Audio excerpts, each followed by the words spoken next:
شتي حبة الرشاد انا كنستعملو مع الحليب للسعال وفعلا كيعطي نتيجة هائلة.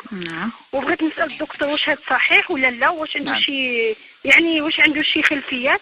والله يسترك استاذ عطيني ديك الكحه اللي ديما واللي كنت هضرت على الثومه والبصل انا يمكن ما كنتش ما سمعتش في ديك الحصه. يمكن لك تعاود لها استاذ. جزاك الله خير ان شاء الله. خير ان شاء الله. شكرا. السلام عليكم. نعم حنا كيف ما كان الحال واخا كنتكلموا على حب الرشاد ولكن ما كنتقيدوش بحب الرشاد 100%. ممكن نفيد الناس في جميع الاشياء لان حب الرشاد ما كيتكالش بوحده ما يتكالش لوحده، يعني كاين اشياء اخرى معاه. نعم قد كيديروا مع الحليب هو كيسخن الاشياء اللي كتسخن كلها كتنفع في الكحه. انا تكلمت على واحد علاش تكلمت على الثوم مع زيت الزيتون. كيدق الثوم والثوم هو عنده نفس القوه ديال الحراره بحال حب الرشاد يعني نفسه، غير الناس ما يقدروش على حب الرشاد ولذلك الثوم كيتحملوا الثوم اكثر من كيتحملوا حب الرشاد. ممكن يزيدوا الزنجبيل. نعم كيدق الثوم مع زيت الزيتون كيخليه واحد مرقد واحد شي شويه، من بعد كيصفيوه بشي ثوب ويخليو عندهم هذاك الزيت يبقاو يشربوه يعني قبل النوم. قلتي لنا واحد المره يمكن نزيدوا الزنجبيل. نعم ولكن الزنجبيل ما كيتجانسش مع الزيت لانه ما يذوبش لان الزيت دهون، الزنجبيل يتشرب وحده. نعم يشربوا الزنجبيل ثم ملي بغاو في الليل بحال مثلا قبل النوم ولا حاجه هكا ولا مع العشيه يشربوا هذا الخليط هذا ديال زيت الزيتون مع الثوم. هذا جيد. او الزنجبيل يمشي مع حب الرشاد. يعملوا هذا يعني يكونوا مدقوقين يعملوهم في كاس ديال الماء سخون نص ملعقه ديال حب الرشاد ونص ملعقه صغيره ديال الزنجبيل يابس. الزنجبيل يابس الناس يشريو سكينجبير يابس يخليوهم من هذاك السكينجبير الخضر بلاش ويحركوها شويه يخلوها لمده واحد 5 دقائق ويشربوا. هذا مفيد للسعال. مفيد للسعال وكيسخن الجسم خصوصا في حالات البرد في فصل البرد. مفيد جدا للسعال ولبروده الجسم هذا الرعشه ديال الجسم. السيده قالت هذه يعني ما شاء الله يعني مدينه وجده باقي فيها اشياء يعني جيده. باقي عندهم الاقيط هو الزبده البلديه مع التمر. باقي عندهم اشياء كيحضروها في مدينه وجده جيده. نعم فيعني حتى النوع ديال الترده وهذيك الرفيسه اللي كنديروا حنا هنا في الداخل ماشي هي نفس هي كاينه ولكن ماشي هي بشكل اخر. علينا هي كاينه في جميع البلدان. كاينه حتى في العربيه السعوديه هذه هذه الدبسه ديال العربيه السعوديه غادي ولاو كيديروها بالرز ولكن نقول كانت كدار بالخبز. الحب الرشاد يمشي مع الحليب. يمشي جيد ما يتجانس مع الحليب. هو احسن طريقه لتناوله هو كيغليوه مع الحليب وكيتشرب. اللي بغى يروب اللي عنده الحليب خضر وبغى يروب وبغى يصاوب الريب ويعمل مع حب الرشاد نعم يلوح هذاك الحبات ديال حب الرشاد واحد نص ملعقه صغيره في هذيك زلافه ديال الريب ويخليه لان ملي كياخذ الوقت وكيرطب كيمتص هذاك الماء كتخرج هذيك اللي قلنا هذيك اللي قلنا هذيك الماده اللزجه اللي كتخرج ديال حب الرشاد واللي كتعطيه زي حتى الانزيمات. هو ما كيضرش طبعا الصحه ابدا. لا يضر. لا هو لا يضر يعني ما عندوش ما كاينش لمن ما كيتناولش هو كميه كبيره. يعني الناس مثلا اللي كيعانيوا شي امراض لا ما عندوش مشكل. هو مزيان حتى الناس اللي عندهم القلب واللي عندهم ارتفاع الضغط هادو ما عندوش مشكل. حتى الناس اللي عندهم قصور كلوي بحب الرشاد ما كياكلوش مثلا كميه كبيره ما غيضرهمش يعني كميه البوتاسيوم اللي موجوده فيه لا يعني لا تضر. لماذا؟ لانه هو مكون كيدخل في المسخنات. المسخنات ما كنتناولوهمش بواحد الكميه كبيره يعني كنتناولهم كميه صغيره.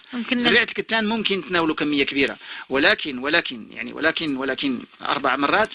الحبه السوداء والحب الرشاد ما خصش الناس يكثروا منهم. الحبه السوداء على الخصوص لانها قويه جدا وما يتناولوش حتى الزيت ديال الحبه السوداء. من احسن يتناولوا الحبوب الحبه السوداء واذا كانوا في الخبز يكون احسن.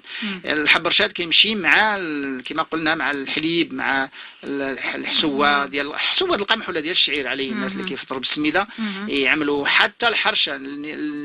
هذو النساء اللي بغاو يزيدوا حب الرشاد مع الحرشه يجيو مع الحرشه يكون احسن. كان الناس مع الصباح كيفطروا بالكوكش وحب الرشاد كيضل النهار ديالو كله بخير. كما ذكرتي مع وحتى في فصل الشتاء الفلاحه كانوا كيضلوا يحرطوا في فصل الشتاء. في الشتاء تصب عليهم وكيضلوا سارحين مثلا كيما كيضرهم برد ما كاين عندهم اي مشكل. وكانوا كيعملوا مع هذيك الوجبه اللي قلتيها فتيل الشطبه. فتيل الشطبه كاينين نساء باقيين يعرفوا لها وانا انصحهم باش ياخذوا فتيل الشطبه لا هي احسن من بعد المسائل الصناعيه اللي كيفطروا بها الناس. ثم كانوا الناس الهربل الناس كيديروا في الجبال على الخصوص. هذه ماكله امازيغيه.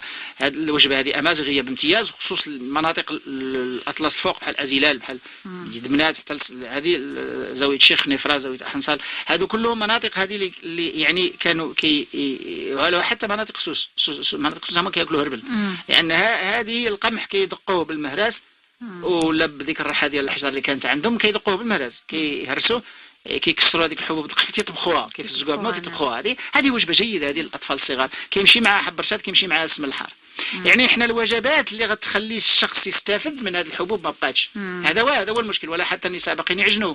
ما نظنش انا هاد الناس اللي عاد تزوجوا هاد البنيات والاطفال الصغار دابا هاد الشباب دابا اللي تزوج ما عرفش واش غادي غيعيش. انا ما عرفتش غيعيش هاد الشباب هذا اللي كيعيش في المدن وهو خدام والمراه خدامه ما عرفتش غيعيشوا. يعني ما عرفتش غيعيشوا لان ما عرفت. يعني انا اضع السؤال لان هاد الاشياء هذه الاخ قال بان المراه هي اللي ملمه والمراه هي سيده. نعم وهذا هو الدور القوي ديال المرأة اللي خصها تفتخر به. يعني ما واحد الوقت نكرناه عليها. قناة نصائح وإرشادات مجانية. ولات المرأة اللي كنقولوا ربة بيت وكأنه تحقير. واحد الوقت يعني نكرنا لها الدور ديالها لأن هذا هو الدور القوي. علاش؟ لأنها كانت صيدلانية وكانت طبيبة وكانت يعني كل شيء. كانت مربية وكانت معلمة وكانت اجتماعية وكانت كل شيء فيها. يعني من قبل ما كانوا الناس يصالحوا الرجال كانوا يصالحوا قبل كانوا العيال اللي كيصالحوا. ما كانوش حالات الطلاق لأن النساء هما اللي كانوا كيتكلفوا. كانت يعني طبعا أنا كانت يعني هذه مؤثرة اجتماعية. المرأة كانت مؤثرة اجتماعية وكانت صاحبة العقل وصاحبة رجاحة العقل. مش عقل كان عندها رشاحة العقل كان عندها صبر وما إلى ذلك. فهنا كاين نمط العيش اللي تغير. المرأة تغيرت. المرأة طبعا حساسة جدا وعندها النظام الهرموني ديالها حساس جدا. أي حاجة تتقلقها أي حاجة كتفقعها. الآن المرأة مع الستريس مع العمل مع ما تلاش قدرت تساير الحياة. يعني علاش هي وهي تهلكت في صحتها. المرأة الآن مهلوكة في صحتها لأن الهرمونات لأن كل شيء الآن المرأة تخدم في برا وتتخرج داخل البيت. نشوفوا أن الدور ديال الرجل فيما يخص الأطفال بدأ كيتقلص. الدور ديال الرجل تقلص. الله يكون في العون. تا هو راه كيجري تا هو راه كيجيب القوت. نعم ولكن ما بقاش داك السلطة ديال الأب. ما بقاتش ملي كتحيد الله سبحانه وتعالى عطى الأب سلطة. لا يمكن قانون ولا يمكن حتى القانون الطبيعي لا يسمح بهذه. كنشوفوا ان حتى الحيوانات الذكر هو اللي كيعلم ولاده هو اللي كيلعب مع ولاده هو اللي كيعلم. يعني لا السباع ولا النمور ولا كلهم هذه. فكيف يعقل على ان نحن هذا الدور هذا نكرناه على المرأة. مع الأسف الشديد كانت هزة واحد الثقل في المجتمع. والمرأة هي كل شيء. إن أعددت يعني شعبا طيب الأعراف. يعني طبعا كيكون شعب. علاش المشروع هذا يعني شخصيا كما قال الأخ ملي كيقول لنا فايد. قناة نصائح وإرشادات مجانية. نعم المشروع هذا النصائح وهذا المشروع ديالي هو مشروع يعني كنت بديته في 1992. دابا الحمد لله ما كاينش مشكل. دابا صافي مشروع كمل. الناس صافي وصلهم والله لولا المرأة ولو ما كانتش المرأة متشبتة بديك الاشياء العريقه المغربيه ما كان ينجح هذه المسائل ولا كانوا الناس يضحكوا عليا. في الاول فين بديت بداو يضحكوا عليا الناس.